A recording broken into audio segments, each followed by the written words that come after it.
Can your kink be a portal to your deepest healing? Join us as we explore how codependence, often rooted in trauma, shows up in our power dynamics, people pleasing, and performance in kink. Our guest, Cheryl Fidelman, the Conscious Codependence Coach, helps us understand how to untangle trauma from desire and reestablish trust in our own nervous system. Welcome back to another transformative episode of Kink Your Way, the podcast that celebrates sex positivity, liberation, and the beautifully diverse ways that we express desire, intimacy, and power. I'm your host, Leann, and today we're diving deep into the intersection of codependence and kink. The Conscious Codependence Coach, Cheryl, specializes in helping people recognize how their unhealed trauma patterns, particularly codependence, play out in relationships, including their erotic and kinky ones. Through her conscious codependence methodology, Cheryl guides using a unique blend of somatic experiencing, cognitive behavioral therapy, and intersubjective meditation to rebuild their self-worth, not just cognitively, but spiritually and somatically. Let's welcome Cheryl to the show. Cheryl, I am so excited to have you join us today. Thanks, Leann. Thank you so much. I'm really psyched for this conversation. I am as well. And I want this conversation to be an invitation for people to ask themselves, are my desires coming from my truth or my trauma? So let's get started. Let's start by having you tell the audience a little about yourself and how you came to this work. Yes. Okay. So, my mission and my purpose and my passion is to bring people back into a relationship with themselves. It's what I do every day. It's my gift. It's what, gets me up in the morning. I'm deeply in love with my job. I'm in love with my clients. I work with individuals, couples, and groups, and I help people come back into their body because codependency is inherently dissociative. So it's when we are focused more on somebody else's reality than our own.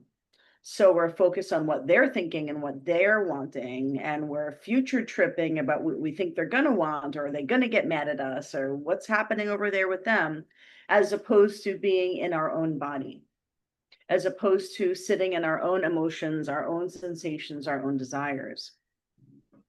And now in the kink world, this may sound, I don't know how this sounds, but codependency could be someone's chosen conscious kink, right? Like, I'm a sub, I'm focused on your reality, or sometimes even if it's a dom, whoever it is their kink to be focused more on somebody else's reality. It's a conscious choice.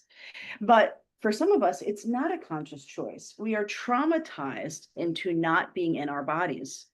We're traumatized out of our bodies and focused on somebody else. And I've seen this all over the kink world. I've seen it all over with couples, whether they're in the kink world or not, that they think they're being of service and of support to somebody else's pleasure, but really it's not a conscious choice. They do it because they're proving, because they want to preserve the person's connection or desire. They don't want to lose the person, but really what's happening is they've lost themselves. And so the safety is no longer in their hands. Their access to safety or worth or being desired is in somebody else's hands, as opposed to it being in their own body. And so I started my codependency healing 38 years ago. Yeah, something like that. I forget how old I am sometimes, but yeah, 38 when I was 14. And I started in a program called Codependence Anonymous.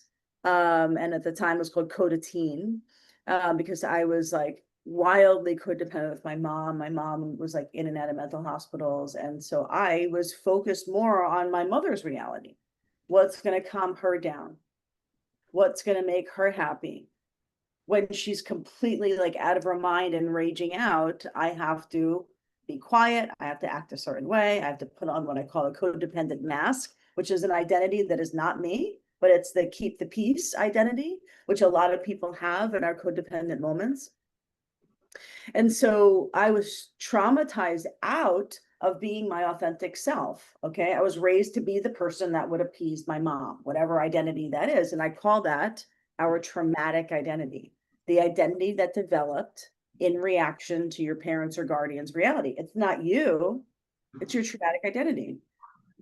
Your codependency is not you, it's your traumatic identity. So a lot of us are making relationship choices, sexual choices, may even put them under the category of kink, but it might not even be you making that choice. And so I think that the highest level of consciousness with kink is to actually utilize it for healing, as opposed to utilizing it in some automatic self-abandoned mode. Does that make sense? Yeah, it does. Absolutely. I did. I mean, my first, like, I was in a polyamorous relationship, and it was really mainly to make the other person to live in their world, to like, serve whatever made them happy. But because I thought, well, if I make them happy, then they'll stay, or I won't have to do it again, just one more time, and then they'll be happy with me, and I won't have to do it again, right? And then there's everything in between. Sometimes you're doing it because you don't want to, but you're taking one for the team, and sometimes you do want to. So it can be a mixed bag for some as well. Thank you so much for sharing your story, and putting it in really clear, understandable terms. I, like you, had that childhood growing up. My extreme codependence with my mom was like at the age of 12 when she had major back surgery. So all of a sudden I became the woman of the house. I was responsible for taking care of her, taking care of my brother, taking care of my father, doing all the cooking, doing all the cleaning. And so that was all I knew, was how to be a wife and mother, basically, to everyone else. Plus being the child of abuse, prior to her back surgery, and even after. She was very physically abusive, emotionally, mentally, everything abusive.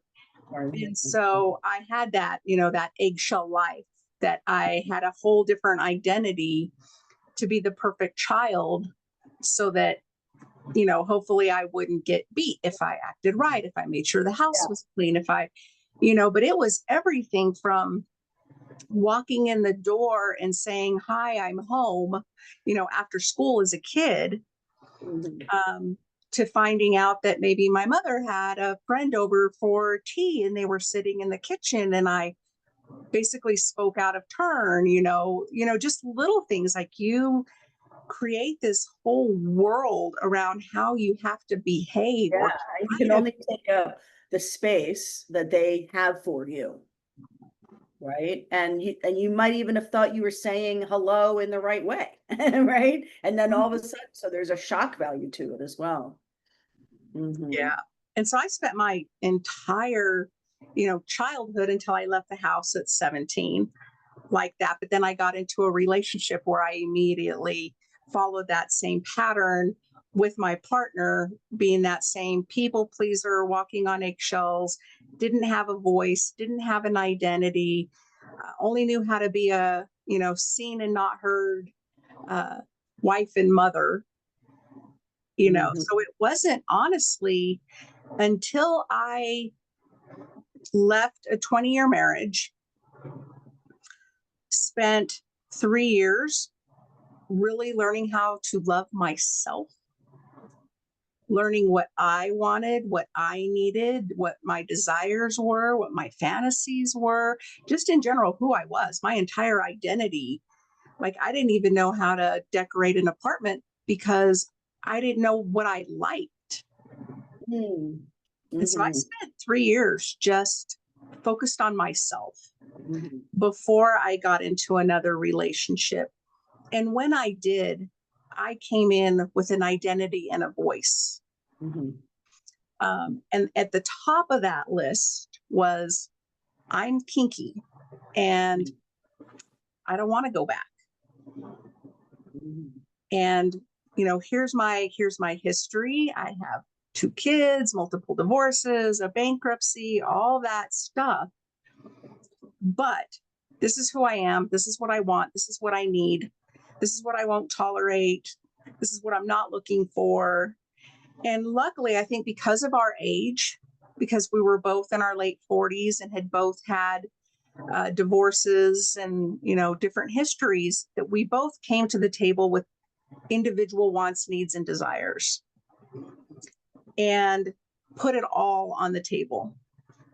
And so when I came out saying I'm kinky and I don't want to go back, it was nice to know that my partner also had a kink experience, had kink background, had been a dominant, had other submissives. And so, it was the perfect match. I mean, everything that we Great. entered Yeah. into, we entered into it with full agreements that we weren't here to waste each other's time.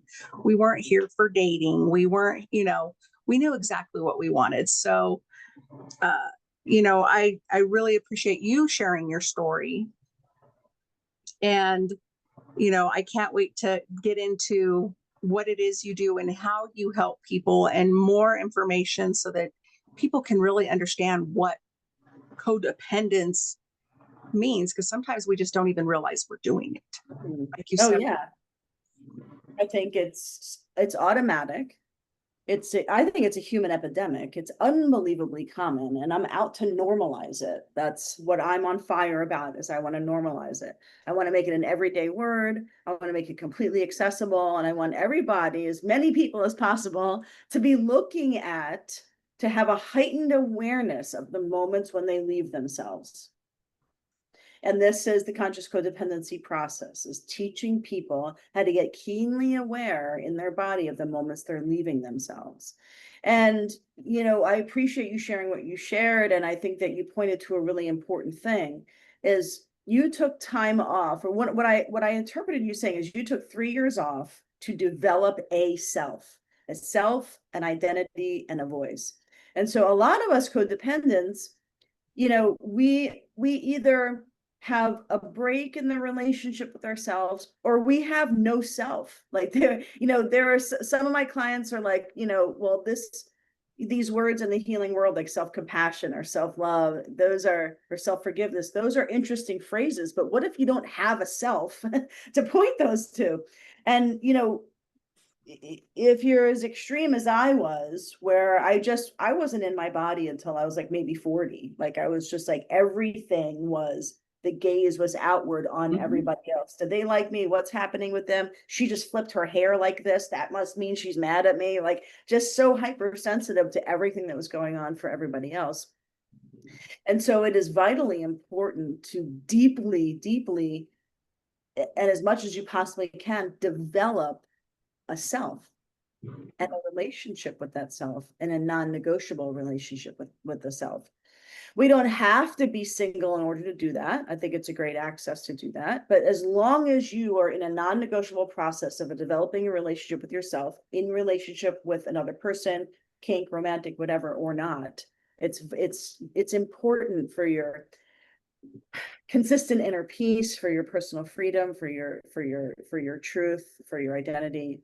And I work with a lot of people who are extremely high analyzers. Those of you out there listening who can think 20 steps ahead, right? You have many plates spinning at the same time. You're thinking about 15 other people's wants and desires and what they need, because you're in your mind, out of your body, and out there in their world. But what I do is I help dissolve, number one, belief in the thoughts, because we can notice the thoughts, but we don't have to believe them. And then we can sit more in our emotions and our sensations. And I think that that's where, to bring this to the kink conversation, the more we are truly in our emotions and our sensations, and our sensual world is not run by our mind, the more we can truly surrender and receive. And the more we can put words to whatever your particular kink is. What I love about the kink world is that we can have micro preferences. Some people just want to be held for like 45 minutes. I think the word has, just an extremely sexual connotation, but it can be sexual, sensual, and everything in between. It can, and kink doesn't even have to only exist in the bedroom, right? It can exist in how we operate in our daily lives. And so it really is a great portal to deeply knowing ourselves and having a voice to our particulars and our peculiars. Absolutely. And one thing you said in the beginning that, really caught my attention is that conscious choice. So me, coming into the lifestyle and learning about the lifestyle, that was the first thing I learned about the lifestyle was conscious choice. Like I had always said, I was the traditional 1950s submissive housewife because that is how I was born and raised. But that was never a conscious choice. Like that was how I was raised. That's all I knew how to do. Like I knew how to cook meals. That was your traumatic identity. That was my traumatic identity. And so taking that time to find myself and then learning about kink and BDSM and learning that I was not only allowed to have a voice, I was expected to have a voice. I was expected to communicate my wants, my needs. I was expected to be present, like you said, and be able to communicate those things in the moment and in the time.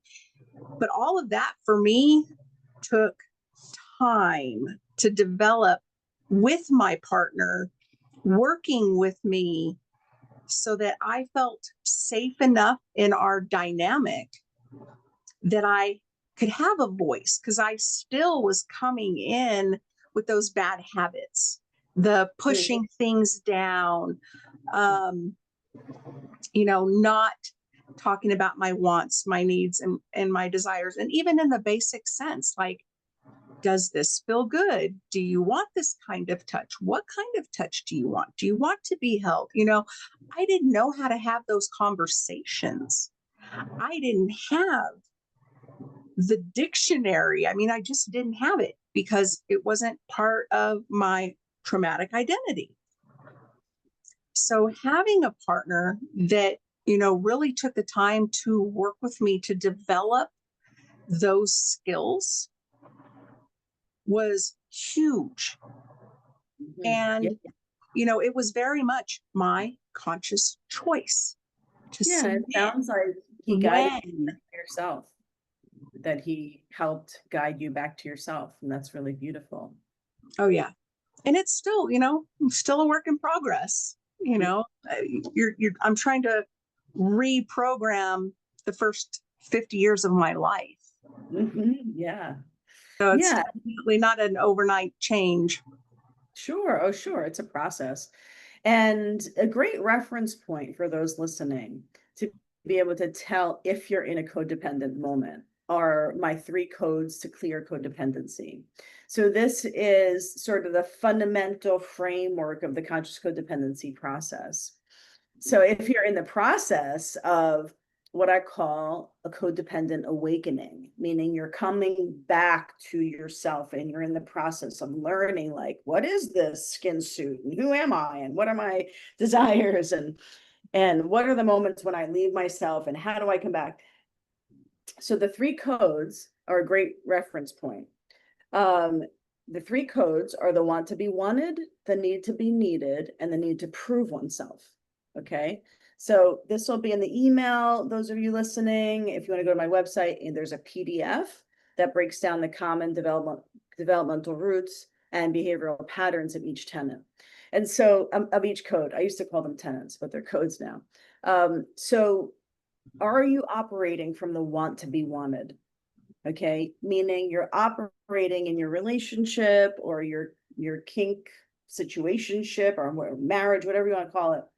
You're operating because you want to ensure a sense of belonging from the person.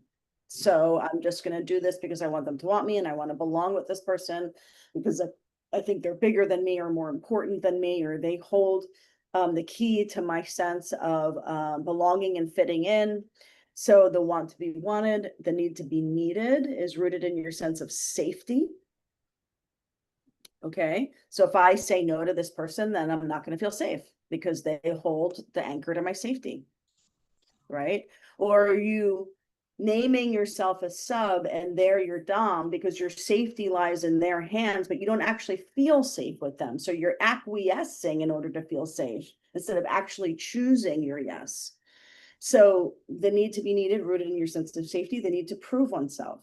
Okay, are you operating from a sense of proving your identity? Like I'm proving I'm cool, I'm proving I'm really sexy, or I'm proving I'm really sensual, or I'm proving that I'm obedient. As opposed to those are things that you just actually are. So the 3 codes to clear codependency are a great reference point for codependency in general, and also those in the kink world. I think it's great for those in the kink world. Listening to the way you were describing is like, that's perfect. Yeah. I want to get it more out into the like sex positive world for sure. Do you see like common patterns that maybe show up in some kink dynamics like DS or like a caregiver little role? I mean, these really fit kind of that, the belonging, the safety, the proving. Well, I just think that kink can be the access to so much healing because maybe you're consciously taking on a sub role because you want to heal your access or your relationship to surrender. And then maybe you've healed that in that phase of your relationship by being a sub, and you don't want to be a sub anymore. You want to do something else. But maybe you don't have access to sharing. Hey, I want to switch up this dynamic. I think I kind of healed that thing. That was really cool. Now I want to heal something else from a different angle. And so healing codependency can open up a huge access to your personal evolution. And I think that the more we use kink as an access to personal evolution, the more we can almost Tetris it. No pun intended, but like, okay, now I'm in this role, now I'm going to be in this role. We can move things around, and you don't have to move things around, but it's can be such an access to healing from so many different angles, roles, characters, however you want to say it. And I think because you have this voice, you have this self where you can speak up for yourself and say, I want to try this. I want to experience this. Mm-hmm. Not letting yourself get stuck in one role, but, being able to communicate that want or need to step out of that role or just to expand that role. Yeah, I find that there's an extreme amount of wisdom to obtain in the kink world. But when we're coming at it from an unconscious codependent place, it's a regressive, you're in a regressive position. Codependency is inherently regressive. It's a younger version of you. Some schools of thought call it your inner child. I call it your traumatic identity. Okay. And so when you're in an automatic regressive state in kink, you really can get locked into dynamics that are actually re-traumatizing you. So I really encourage people to utilize it as a portal for healing and personal evolution and fun as well. But it can be a very, very high conscious process, kink.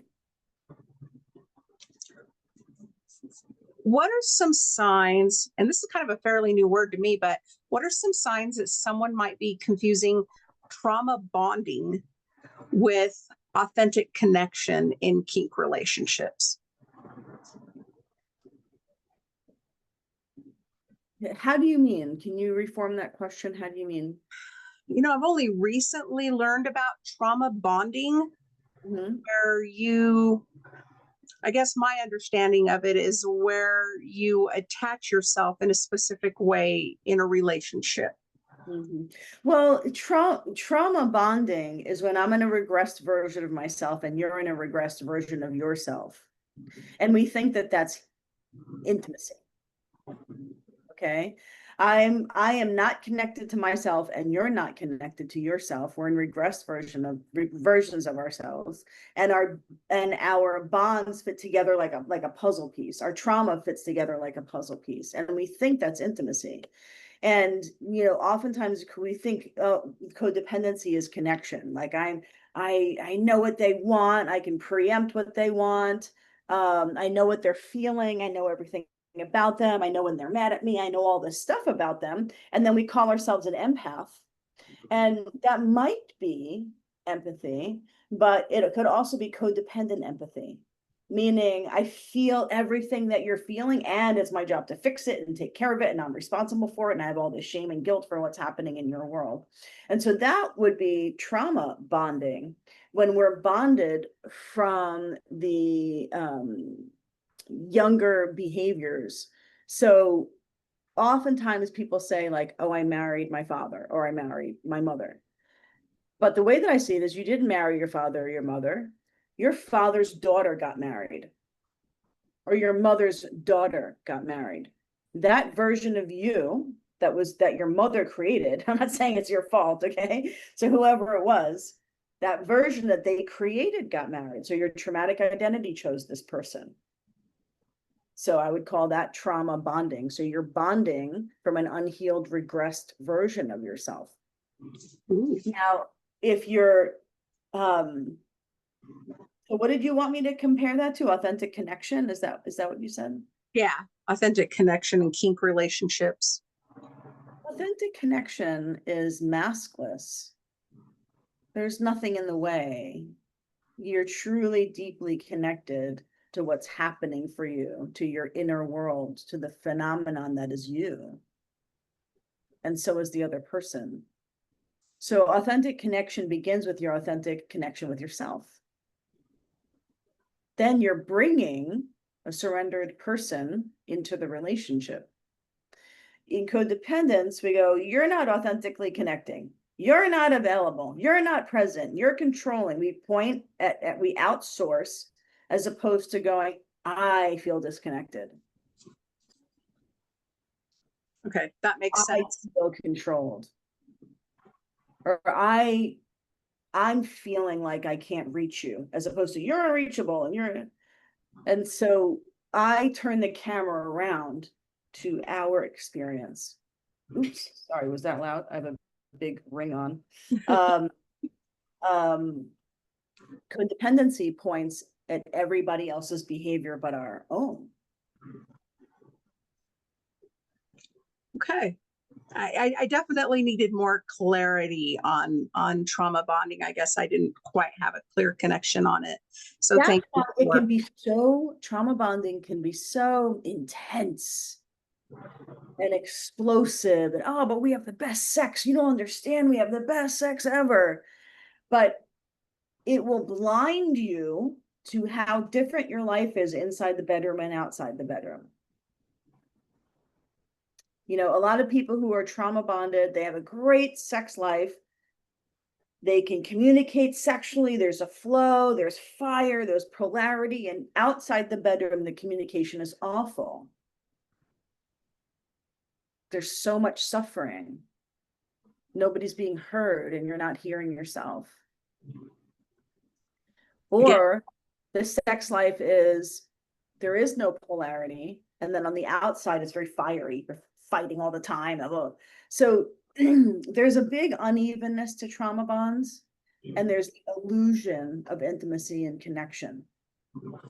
I have a lot of clients who were like, I just had the best sex of my life for 20 years, but we couldn't do anything. We couldn't pay our bills together because we couldn't communicate. We couldn't, you know, because the roots are so deep in your childhood, a trauma bond can reach deep down into your spirit and your soul and make you hold on for dear life to what seems familiar. That makes a lot of sense. And I have seen couples that are definitely on both sides of that. Yeah. My previous was, we were fine in one place, but not the other, like complete disconnect. And so, yeah, it caused a lot of problems with our relationship that just never, there was never a connection. Like it just felt like two pieces of a relationship, to where eventually I felt like we were just great roommates. You know, we just didn't have a marital relationship because we had no communication. It was just odd. But that makes a lot of sense, because we were definitely operating from both codependent behaviors. Yeah. And when you're in your traumatic identity, what is familiar to your traumatic identity, if there isn't going, something's off here. It is the reality that you swim in. It's the reality that you create. You know, if you don't have a lot of communication when you were a kid, and you're living outside of yourself and nobody's seeing your inner world, if you're specifically the mother, the maternal, but it could be the paternal too, but specifically it's the maternal. If the maternal is not seeing inside our inner world and nurturing our inner world to the sense where we can feel safe to surrender and have basic trust, then what we're doing is we're holding, we don't know how to receive, and we're outside of ourself, focused on what everybody else is doing. We don't have a self. So then you repeat that in a relationship, like you mentioned, and that is just how it is. You're not looking at it objectively going, this is weird. No, it's real to you. It's true. It's how it kind of should be, until you pop out of the framework and go, wait a minute. Right? Yeah. And it definitely took me getting out of it to see what it was. Right. Yeah. Because it's just normal. Yeah. It's just normal. And even to have a consistent low level loneliness inside of us, a consistent low level longing that is not being met, is kind of normal, right? And so our traumatic identity has a whole bunch of feelings that become our feelings, and they become kind of normal. And so what we do in the conscious codependency process is I help you distinguish the thoughts, sensations, emotions of your traumatic identity, which is not you, and the thoughts, sensations, emotions, and the voice of the real authentic you. Because most of your thoughts and most of what's making the decisions, until you separate this part of you, it is not you, and you're believing all of these thoughts. You're believing all these limiting thoughts. You're believing all these projecting thoughts. You're believing all of your interpretations, but you're believing a part of your mind that is not you. And so yes, it is important to notice that we can be codependent to other people, but we also can be codependent onto our own mind, dominant by our own mind, submissive to our own mind, acquiescing, like, oh yeah, you're right, I should have done it that way, and just like answering all of these thoughts. And so those of you who are listening, if you are trapped in the carnival of your mind and you want some relief from it, that's what this work is about, is releasing you to the truth of your body, and as opposed to your mind. And it's so interesting, when I started healing, coming out of a trauma event, and started healing and started to hear even those kind of things, like your thoughts, your beliefs, your identities are probably not your own. You know, you inherited this from your mother, your grandmother, and on down your heritage. And it really does. You think that's who you are. You believe those things. You believe those thoughts. But even, you know, separating myself from religion, you know, I grew up in the church. I stepped out of the church at 17 when I got pregnant. And that's when I started to go, this is not what I thought. This was, you know, what I was raised to believe, to think, to do, to act. And just learning that I had permission, I had my own autonomy, that I could make those choices for myself. That was huge just in general through my, you know, process of aging, you know, that I could make those decisions. But that is also something that I, you know, work with my clients as well, is realizing that our thoughts, our beliefs, our identities can be our own. And that we can learn to kind of unravel the past for what it is. And that really helped me, like, just in my healing in general with my mother, from my trauma, just because I then had the power to choose, to change, to be different, to be myself. Yeah.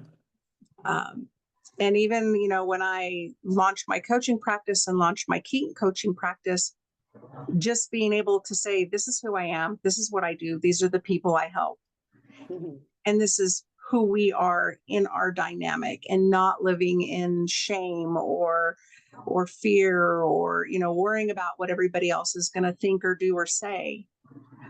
And just stepping into myself was such a great experience. Too.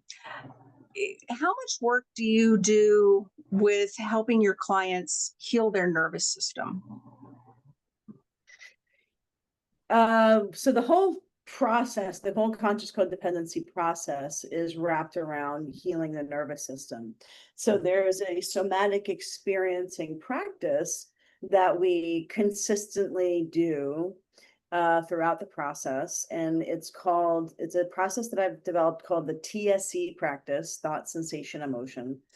And so we practice it diligently throughout the process. This is the nervous system regulating aspect of this work that helps you be able to distinguish between a thought, a sensation, an emotion, and creates your body to be the access to reality, to safety, to your home, to what's actually happening in any given moment.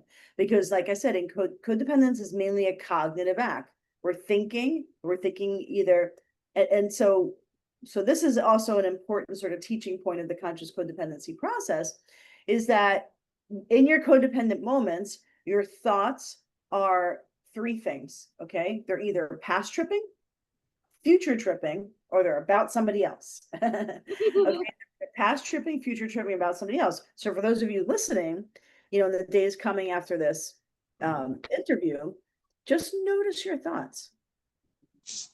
Are they in the past? Are they of the future on a time continuum? Or are they about somebody else?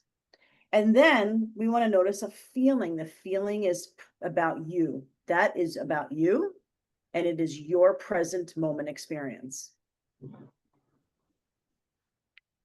So past, future, or about somebody else. None of those are about you in the present moment.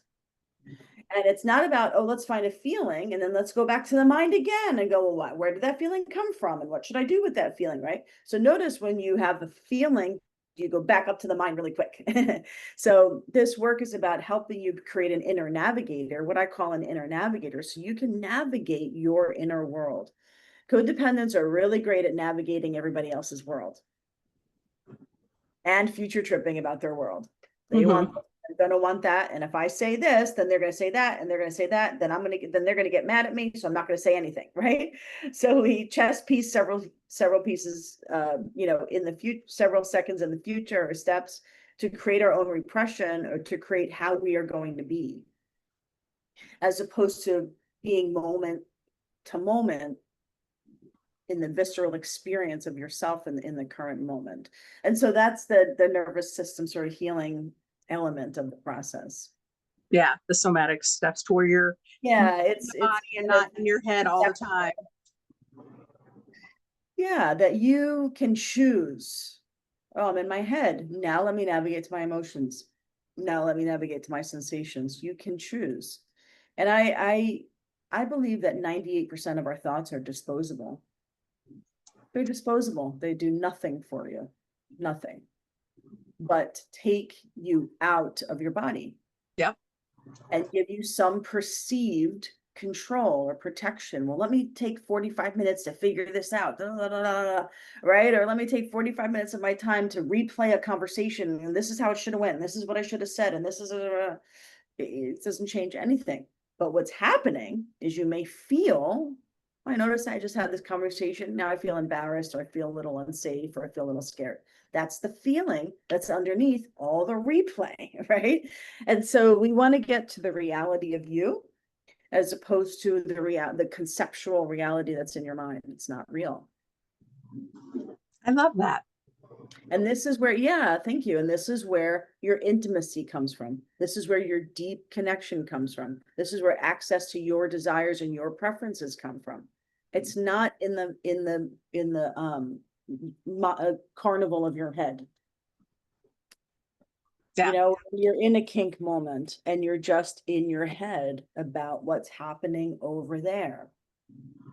Oh, I notice I have a feeling, can't say that feeling because they're going to get mad at me, or I'm going to ruin the moment if I say something. So I'll just stay here and acquiesce. And then what happens is that those moments that you acquiesce, they get swept under the rug and they fill the energy, and then the connection gets a little bit distant from your partner because there's a whole bunch of things you're just not saying. Can you touch on, because I think I know where this is going, can you touch on the intersubjective meditation? Yeah. Intersubjective meditation is the type of practice that the TSE practice is.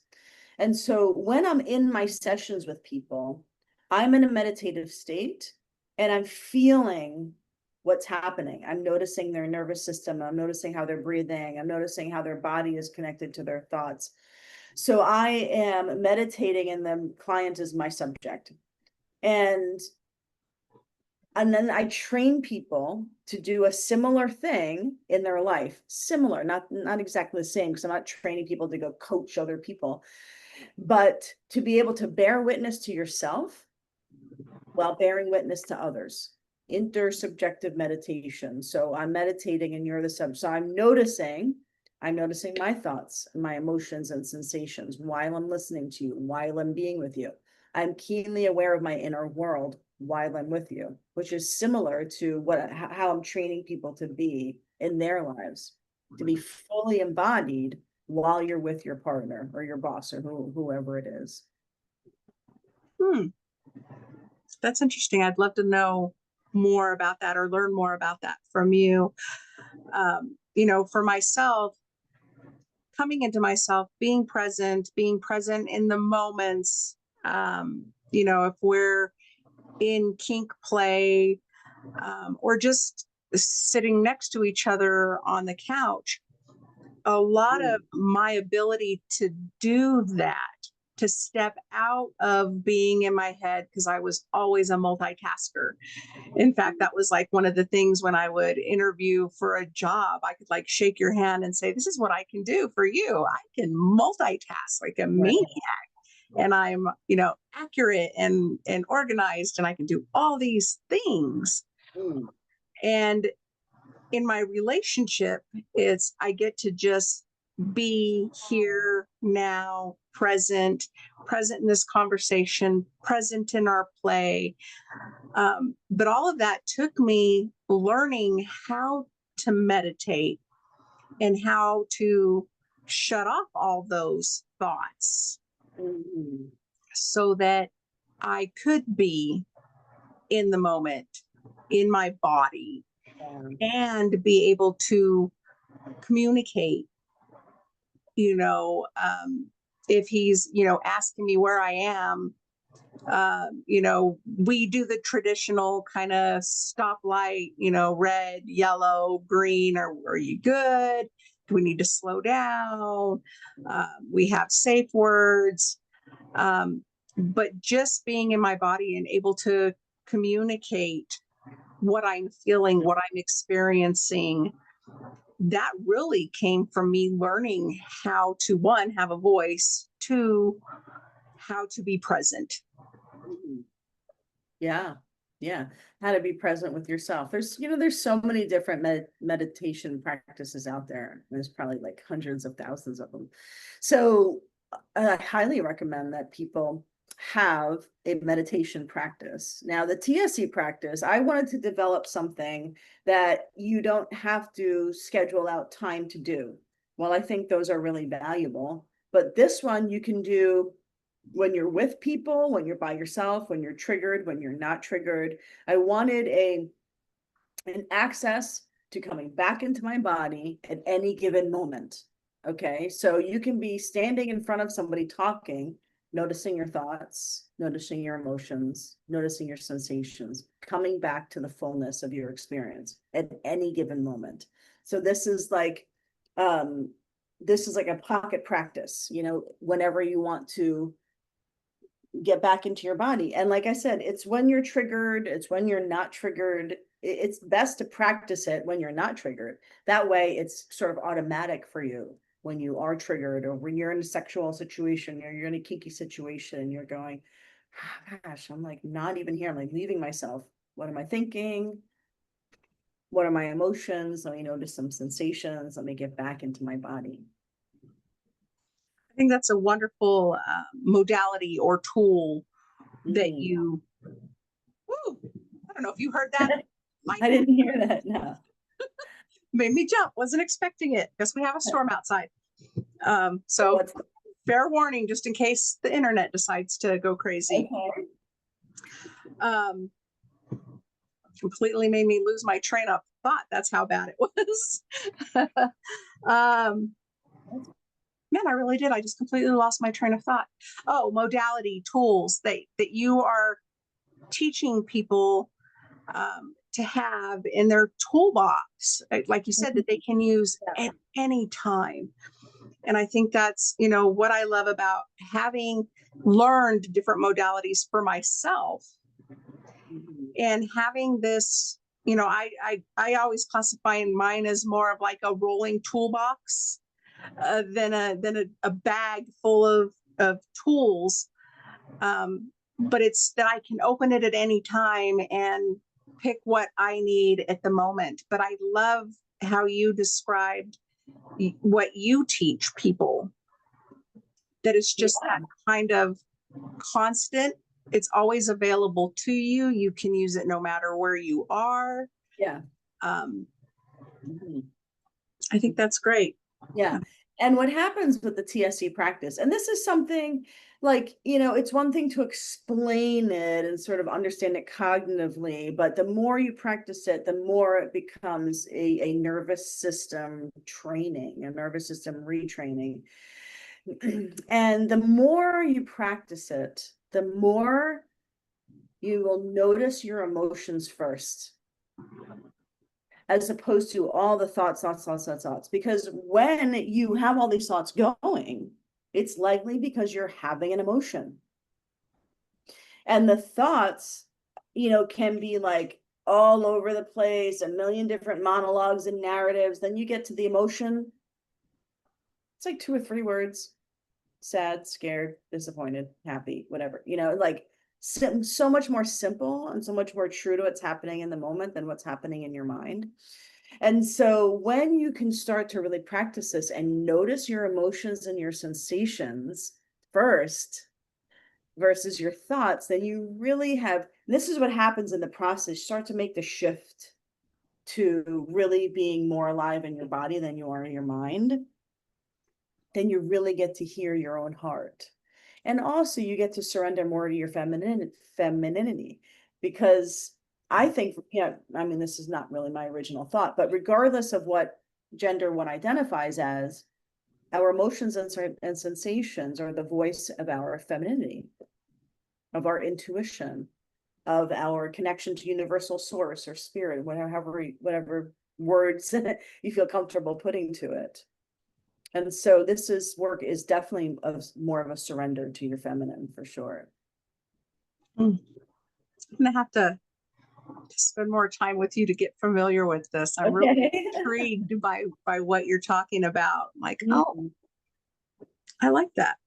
That's really something. Well, a lot of us are so headstrong. I work with a lot of high performing, high achieving women.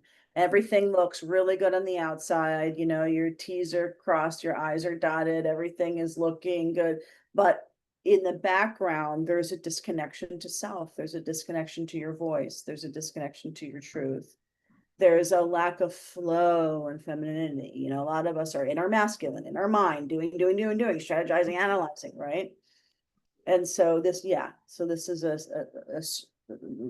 a release, a release of that.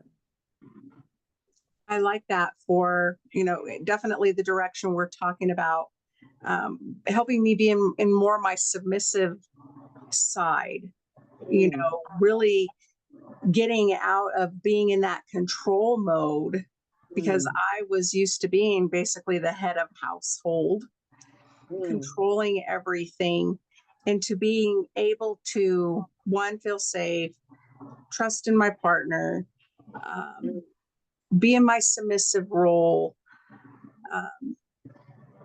That was a huge shift. That was huge. Yeah, let go into trust and safety and not have a job to do. It's a big part of codependency. We're always like, what's our job? What's my job? What's my job here? What's my job here? What's my job? Because we're always in a role. We're always of service. And we will take on roles that aren't even ours to take on. You want to do that food shopping? Sure. Nobody asked me, but I'll do it. Right? We're just taking on stuff that isn't even, nobody asked us, and nobody's even really showing that we're just taking on so much because it's automatic for us to just go, what's my job? What's my job? And so I can imagine that in your submissive role, not having a job to do. Your job really is to surrender. How do you work with people on helping them set boundaries and be able to communicate? Because that's a tough one for codependent. Yeah, it's huge for a lot of us. The way that I look at boundaries is that boundaries have zero to do with anybody else. Absolutely nothing to do with anybody else. They are fully a reflection of your relationship with yourself.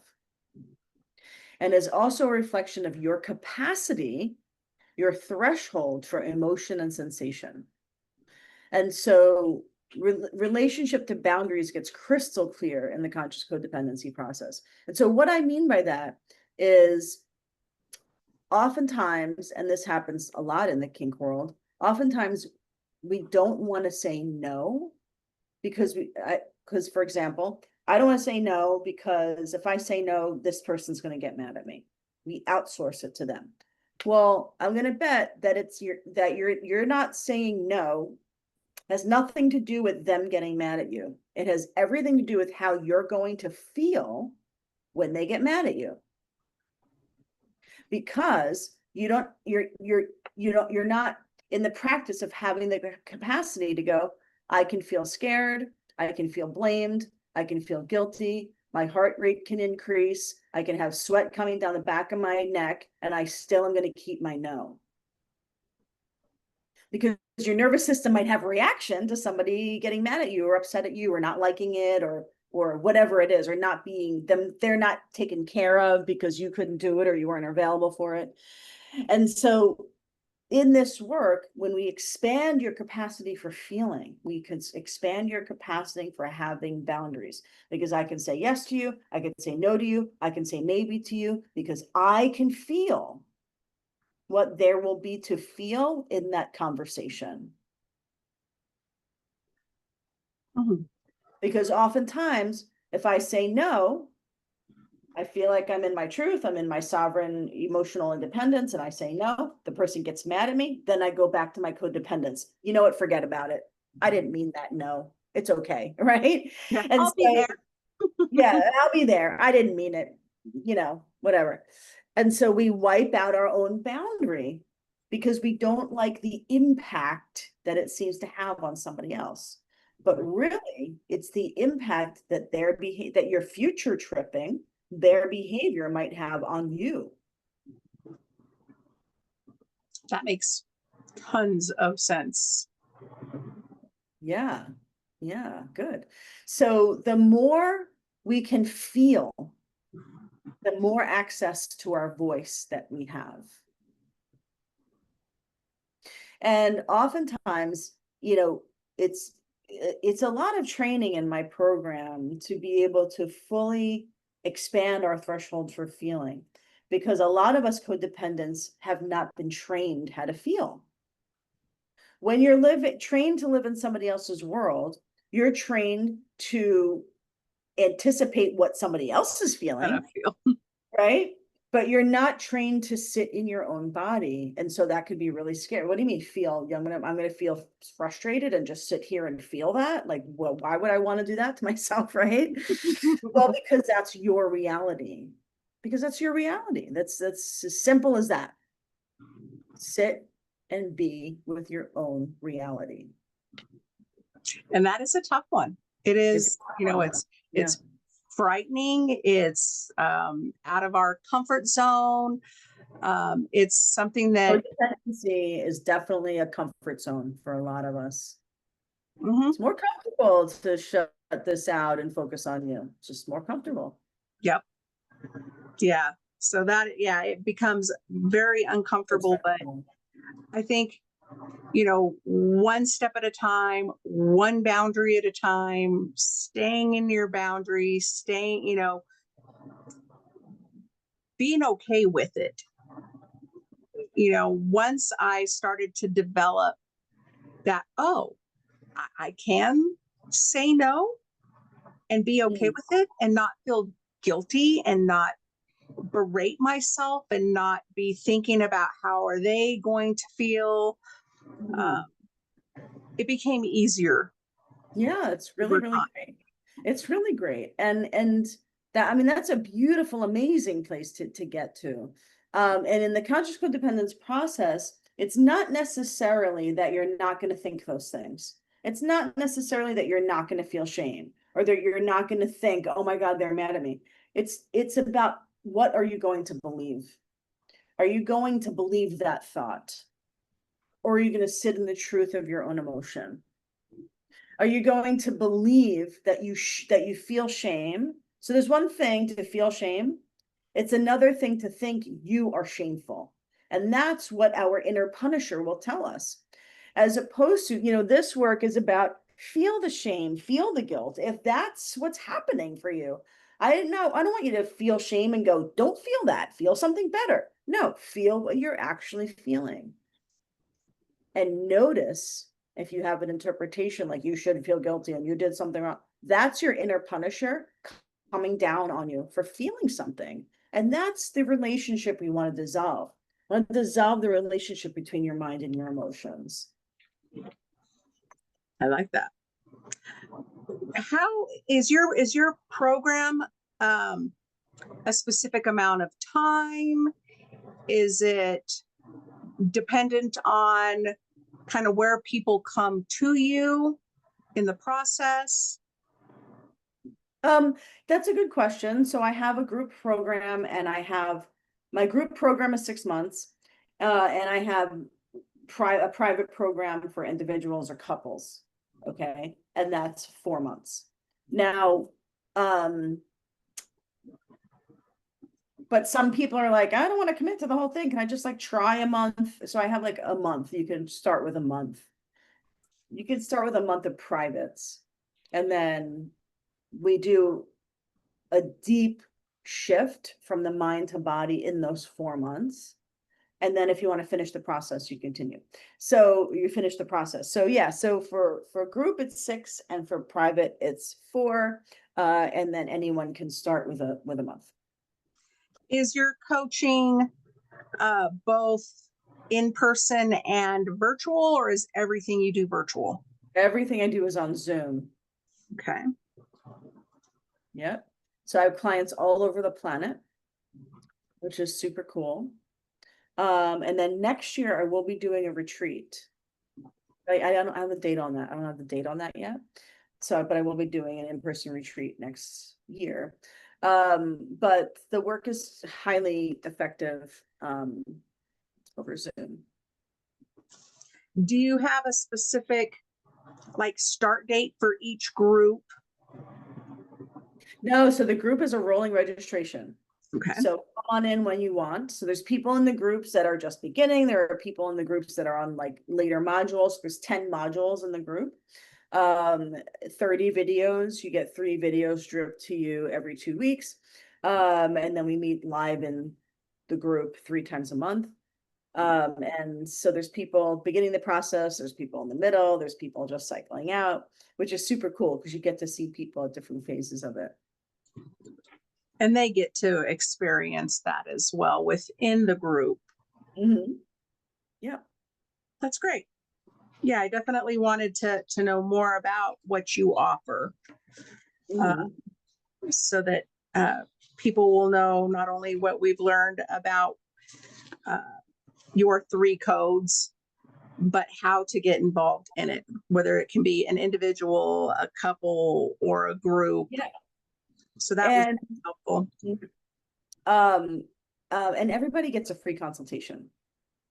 So if you go to my website, you put your email address in, you get your free PDF, and it'll funnel you to my calendar.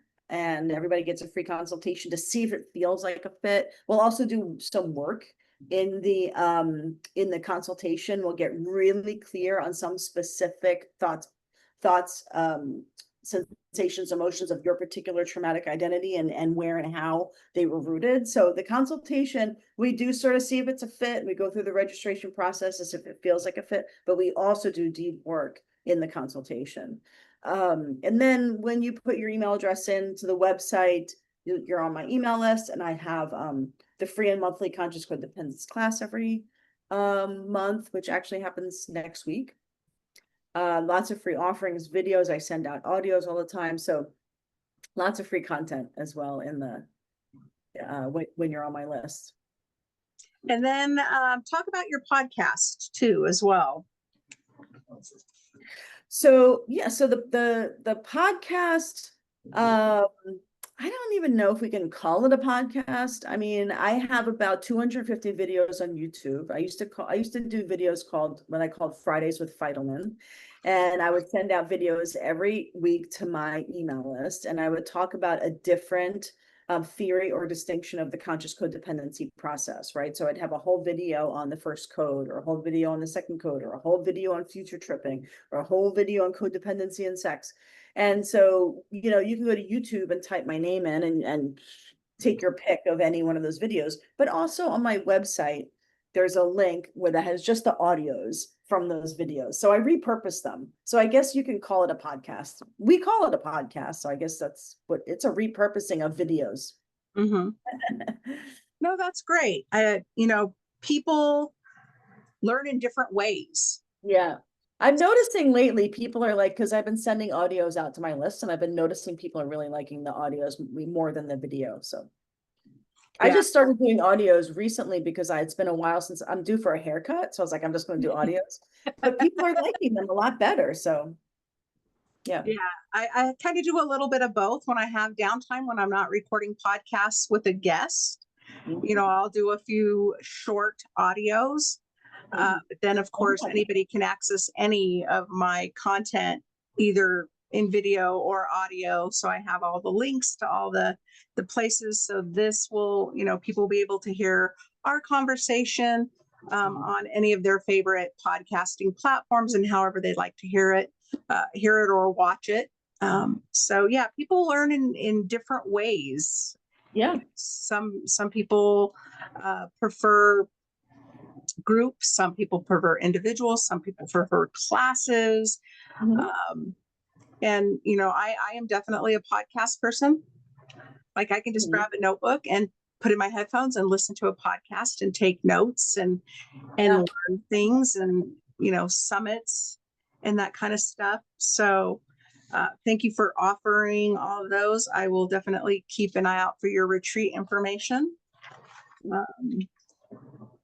Real quick, tell people where they can find you. Definitely your website. I will make sure and include that. Yeah, Fidelman.com. Lots of stuff on the website. There's lots of testimonial videos. There's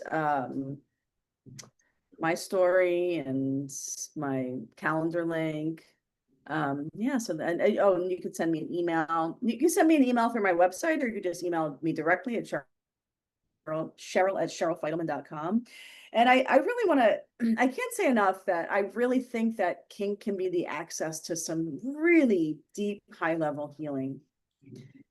That even if you feel you are being codependent in your sex life, my work is called Conscious Codependence.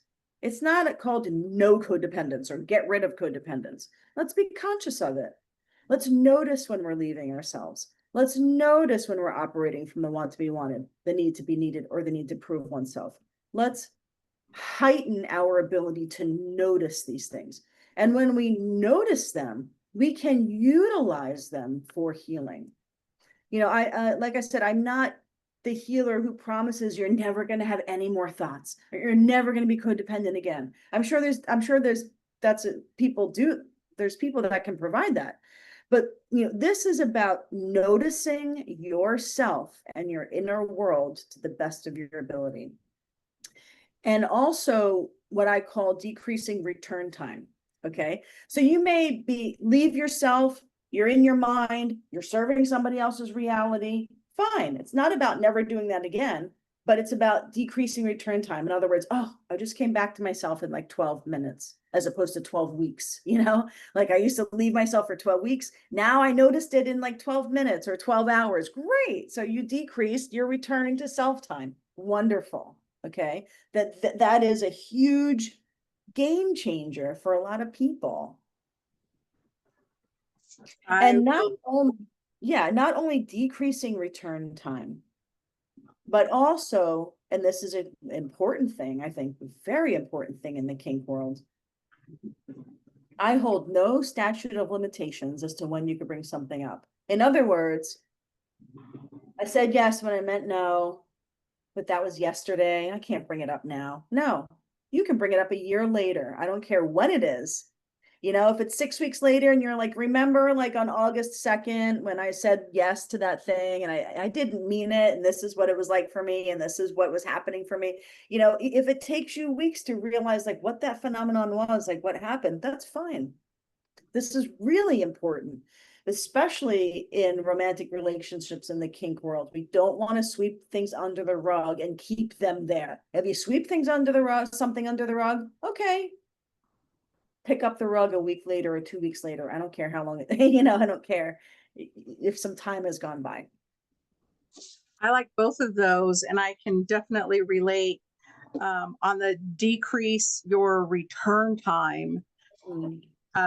That for me was definitely part of my sir working with me on keeping stuff, you know, bottled up and, you know, telling me that I can't do that anymore. I need to be able to.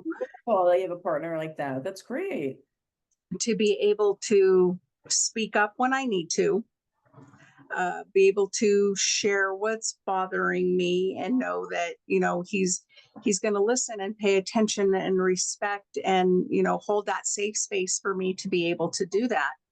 Mm-hmm. And he really knows how to read my body, my, you know, but what used to take me years of bottling stuff up and pushing it down and not having a voice and not speaking up for myself, over, you know, a short period of time and coming into the dynamic in our relationship, was I noticed how much shorter and shorter and shorter and shorter that time became.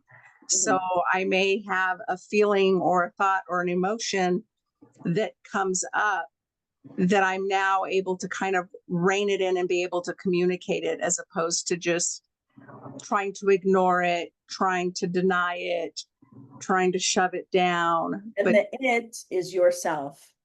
Deny it, that's deny self. Deny my truth, deny what's happening with me. And this is, I love what you're saying, and what I want to highlight it in what you're saying, because there might be some listeners out there, or viewers out there, who are like, that's really great. Leann has a partner who's like, say what you need to say. I'm a safe space for you. And then so you're able to come out. But there might be some listeners who are like, my partner is not like that. How am I supposed to come out? And how am I supposed to surrender and tell my truth if I don't have a partner who's creating that container? Well, let's talk about what that container feels like, what you're feeling like with your partner, what you want to feel like. And also, let's look at who your partner actually is. Because if we are not feeling and noticing who we actually are, then we can't notice and feel who they actually are. Because I often say codependency is blind. Okay, we don't see who they actually are. We see who we want them to be and what they're missing. And well, if he was more this, or if he was more that, or if he was more this, or if she was more, right? And so we're not seeing who they actually are. And what is that a reflection of? You might not be seeing who you actually are. That is the truth. Boy, that's the truth. And I was trying to think of what else you had said before that I wanted to come back to. Decreasing your return time, and then you had brought up something else. Okay. Man, I knew I should have wrote it down. Man. There was something else you specifically brought up in that thought, in the dynamic. Return time thought? Huh? Was it in the return time thought, or? It was like right immediately after that, but I would think it was, fairly connected to it, but I just can't think of what it was in the moment.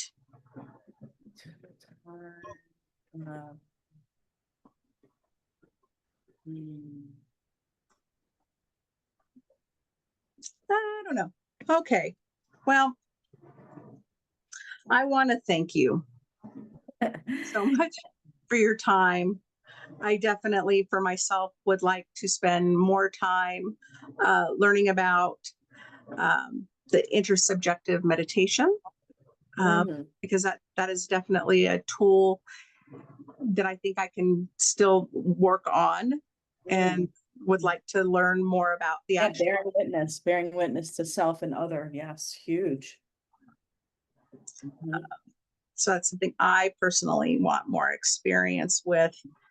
But I want to, really thank you. I want to thank people for joining us for this powerful and illuminating conversation. I learned a lot from you. I'm kind of like just stuck looking at my notes like, wow, she really said a lot of things that I've never heard of, never learned about, that I want to know more about. So I'm hoping more people also feel that way, and we'll look into what you do and how you can help them, because we all have some level of codependency for sure in our lives that we need. It's so common. It's so common. And it's not just in like super wildly obvious situations, I see codependence can be very sneaky. It can be sort of weaved into our lives and we're just not even noticing it, especially for my demographic, high achieving people, like the bills are paid, everything looks kind of decent on the outside. So it's just this like sort of sneaky thing in the background in a blind spot. And so this work is about uncovering these blind spots that we have to ourselves. Oh, thank you for doing that. I think it is so important. Thank you. And thank you for just educating people about kink and making it accessible and making it interesting. And I just appreciate the work that you're doing as well. Well, thank you. And thank you for coming on here and bringing what you do to people in the kink community. Because as I try to convince more and more people, we are all just people. Whether or not we are out in the open about our kinks or we keep it behind closed doors, knowing more about ourselves is going to benefit our relationships, how we communicate with others, whether it's our kinky partner or our bosses or our children. So what you do is so important. And I thank you again for coming here and sharing what you do. And talking about it in those places, in those relationships. It's my pleasure. It's my passion and my purpose. So thank you. Thank you for letting me share it here. It's my pleasure. And for everybody, if you want to learn more about Cheryl's work and the conscious codependence methodology, check out the show notes. We'll have the links for her site and her offerings. I will put more information about what she does and her offerings. Remember, kink can be a path to healing when it's grounded in self-knowledge, consent, and curiosity. And until next time, keep exploring, keep healing, and keep kinking your way. Thank you again, Cheryl. I appreciate your time and your honesty and everything that you do for people. Thank you. Thank you. And what I always say is that there isn't one relationship in your life that doesn't reflect your relationship with yourself. That is true. 100%. Thank you.